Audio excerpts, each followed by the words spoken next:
Well, hello, everyone, and welcome back to another edition of Inside Career Technical Education. It's so great to have you with us today. We've got a great topic you won't want to miss, and we'll be traveling with our guest to Pennsylvania. So thank you again for tuning in. I'm Ann Baldwin.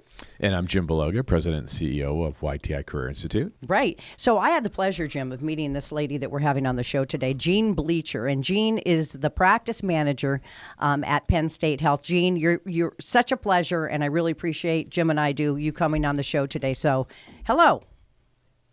Hello there. Good morning, and thanks for having me. Absolutely. Why don't you explain, Jean, your longevity in the business and your position with Penn State Health up in Columbia, Pennsylvania? I've been employed 34 years with the company. It wasn't Penn State to begin with. It was a small individual company, and Penn State purchased our whole, all of the offices that went along with that. It used to be Physician Alliance. And so my total longevity is 34 years, and we've been with Penn State for the last 3. So that's basically where we're at. We were in a small town of Mountville, and when Penn State purchased us, they built us a brand new office, and we moved a mile and a tenth, and so it wasn't far for our patients to travel. Right. And we have a beautiful new building that I love to show off and talk about. If you could do a favor for me and our listeners, and maybe just talk about maybe just the 3 things that your job entails as a practice manager. I think for young aspiring medical assistants, it would be helpful, maybe for you to just highlight some of the key things that you've done given your tenure in the industry. Well, it's hard. My role has many duties, of course, being an office manager, and currently with the COVID, I'm actually rooming patients for the nurses and helping them out with all of that, because with them testing, with all of the testing and things that we do, sometimes we're short-staffed. So I'm having a great time relating to all of the patients as they come in. Normally on my job, I don't get to see the patients, and so it's nice to go back and relate to them as well. Right. But with my duties of being a manager, one of them I'm proud of as a manager, I'm relied on to hire our employees. So, of course, there's a hiring process set up by Penn State Health to help us find the most qualified, and they review the applicants to make sure they're qualified for the position. But that's I think that's one of the highlights of my job is to hire good quality employees, and my staff right now is filled with YTI graduates. Yay! Yeah, that's great to hear. And maybe you could talk just a little bit about our relationship, from your perspective, an employer's perspective. I mean, what is really the the exciting things or the beneficial things that the relationship we have between YTI Career Institute, and Penn State Health? In my office at Penn State Health, we like I said, we have hired so many. Most of my staff is a YTI graduate. We find that their quality of education far surpasses the other schools in the area that we have. And I was first introduced to the YTI Institute when they moved to Lancaster from York County. And I think that was a positive thing for them to do because of the many high schools in the area. And a lot of the girls and fellas, when they go to school,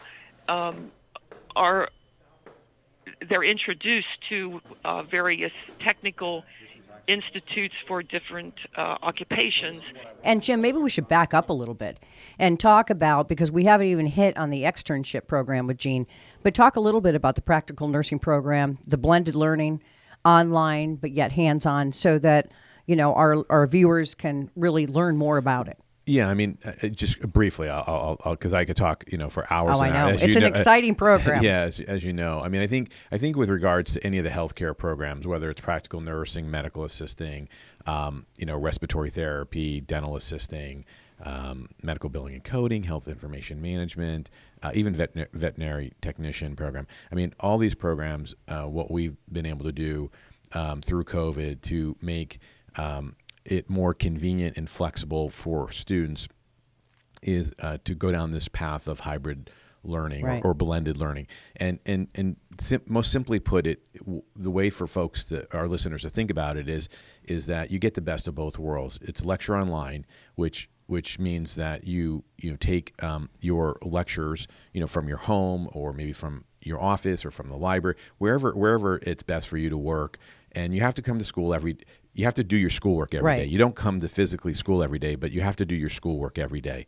And then what happens is the second part of that best of the both worlds is that you get to come on campus in our industry modeled labs and really put those skills to use. Yeah, and really hone your tangible skills. And Jean, that's one thing too that you really take part in. Talk a little bit about the externship program that Jim just mentioned, because when I was there visiting, you had some externs from YTI. So how are they brought in, and what happens with them as part of their educational process at YTI? Okay, they just I believe they really sign up with me or another office. That's what happened prior to COVID. They would have a roundtable discussion. Several of us would be there, and they would just sign up to go to an office that they thought that they would be interested in, maybe location or whatever. In my office at Penn State Prospect, we cross-train our students because they learn both clinical and clerical when they attend the medical assistant program. So we take that to our advantage, and we have them learn the front desk and the clinical as well, because at that point in time, if they're in an office setting, they know both areas of the office, that if there is a position open when they go to apply someplace else, they are suitable for both of the areas. It's Right. not just one that they can do. They're outstanding in both. So they could go into an office and they could apply, say, in the clerical part of it, checking patients in, answering phones. Yeah. But they could also say, if I also can work the back, I can room patients, I can do vitals, I can do everything in an office. So when you have a position open, just to let you know, I can do that as well. Or if someone calls out sick, I can do that. So it gives with all of this time that is devoted to their externship, it gives the student a lot of time in the office putting their skills together and the knowledge into practice, and also giving them a lot of hands-on experience within the medical office. Now, Jean Bleecher is also on the YTI advisory board. And what that means is you have industry professionals in the trade that we're talking about, and in this one, it's medical assisting. So talk about the importance of that, Jean, from your perspective, to be able to give YTI input on what you want or what you think students should be learning in those hands-on labs, and also in the online curriculum. Mm-hmm. Well, I believe that the two intertwine each other and serve the purpose of making sure that the curriculum at YTI is relevant to the profession now. So they invite the board to check out the materials that they're using for the teaching purposes for their students, as well as the library is always open, that we could go into their library by website or however presented for the students to reference. As I said previously, YTI is very interested that they are up to date, and if they need to add or change something in their curriculum just to stay up to date on everything. The one recently, when we had a meeting of the advisory board, the one thing that was pointed out was what's new and what should we be concerned about teaching our graduates, teaching our students. And of course, the COVID came up because prior to that time, nothing had ever even been thought about testing people, or how you test, how you sanitize rooms, what you have to do to keep everybody safe in the environment, both the employees and the students and the patients and the doctors. So that was one of the things that were brought up on the latest advisory board meeting that we had.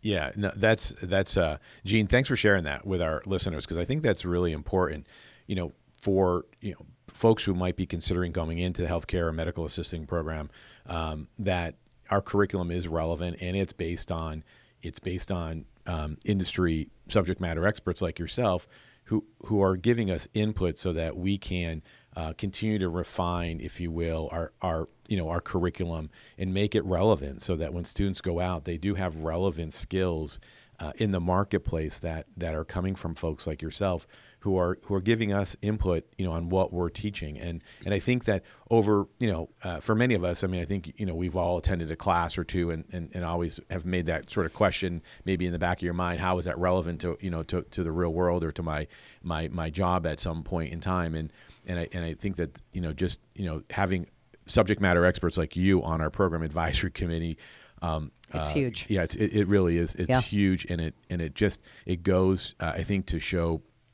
the level of innovation and integration that we have in the community with employers to provide them with, a high quality entry level workforce. Right. So before we let you go, because we're running out of time, believe it or not, Jean, I'm going to put you on the spot here. Can you estimate how many externs you've had from YTI and how many people you've employed? Oh, my goodness. Because I've been doing this for probably maybe like 10, 12 years. And most of the externs that we do have from the school, basically we hire. If we have a position for them, we hire them because it's a great place to train them. We get to train them before they go out into the community or to other places. But if I want to have if I have a position for them, they're already trained on their 360 hours. So when they become our employees, they can step right into the role of the nurse or the front desk or whatever they have. So I would assume, and if I can't hire them, I feed them off to other Penn State offices. She feeds them. And of course they walk in. I feed them off because that's an advantage to the YTI. It's an advantage to the students, and it's an advantage to all of my co-workers as well within Penn State Health. Wow, that's amazing. So they're all fully trained, front desk, back, clinical, clerical, everything. They walk into the office and they are ready to work, they were ready to rock and roll. So It's really, I think it's a good program for everybody involved. It is. And we can't thank you enough on behalf of YTI Career Institute and Penn State Health for your support in this field. And we really encourage people, if you want more information, like I think we've just had testimonial, real life, testimonial from the need. And it's not just in Pennsylvania, it's across the country. So if you want more information, please go to yti.edu.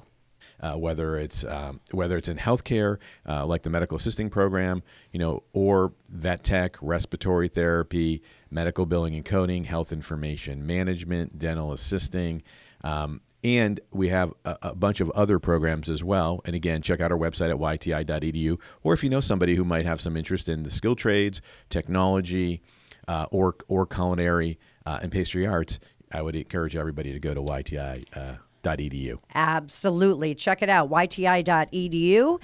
And again, Jean, thank you so much for being with us. And thank you for tuning in to this edition of Inside Career Technical Education.